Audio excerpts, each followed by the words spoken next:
ನಾನು ನನ್ನ ಹುಟ್ಟುಹಬ್ಬ ಆಚರಣೆಗೆ ವಿರೋಧ ವ್ಯಕ್ತಪಡಿಸಿದ್ದು ಇದೇ ಕಾರಣಕ್ಕಾಗಿ. ಈ ಆರಾಧನೆ, ವ್ಯಕ್ತಿ ಪೂಜೆ ಮೌಢ್ಯವನ್ನಷ್ಟೇ ಮಾತ್ರ ಬಿತ್ತಿ ಬೆಳೆಯಬಲ್ಲದು.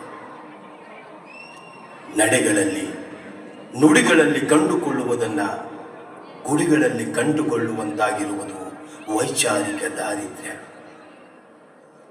ಇವರಿಗೆ ನನ್ನ ಆಲೋಚನೆಗಳನ್ನು ಸರಿ ದಿಕ್ಕಿನತ್ತ ನಡೆಸಬೇಕೆಂಬ ಜವಾಬ್ದಾರಿ ಮರೆತಂತಿದೆ.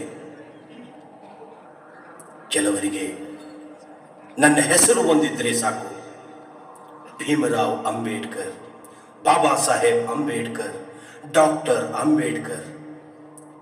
ಈ ನನ್ನ ಹೆಸರನ್ನ ತೂಗುಯ್ಯಾಲೆ ಮಾಡಿಕೊಂಡು ತೂಗಿ ತೂಗಿ ಆಕಳಿಸ್ತಾ ದೀರ್ಘ ನಿದ್ರೆ ಜಾಗ್ತಾ ಇರೋ ಗುಲಾಮ ಪೀಳಿಗೆ. ಊರಿಗೊಂದು ಬೀದಿಗೊಂದು ನನ್ನ ಹೆಸರು, ಊರೂರು ಮಧ್ಯ ಸರ್ಕಲ್ನಲ್ಲಿ ನನ್ನ ಪ್ರತಿಮೆ. ಅಬ್ಬಬ್ಬಾ, ಲೆಕ್ಕವಿಲ್ಲದಷ್ಟು ಸಂಘ ಸಂಸ್ಥೆಗಳು ನನ್ನ ಹೆಸರಲ್ಲಿ. ಅಷ್ಟೇ ಅಲ್ಲ, ಇತ್ತೀಚೆಗೆ ಮೆಡಿಕಲ್ ಇಂಜಿನಿಯರಿಂಗ್ ಕಾಲೇಜುಗಳು ತಲೆ ಎತ್ತಿ ಬಿಟ್ಟಿವೆಯಂತೆ. ಏಪ್ರಿಲ್ 14 ನನ್ನ ಹುಟ್ಟುಹಬ್ಬವನ್ನಾಗಿ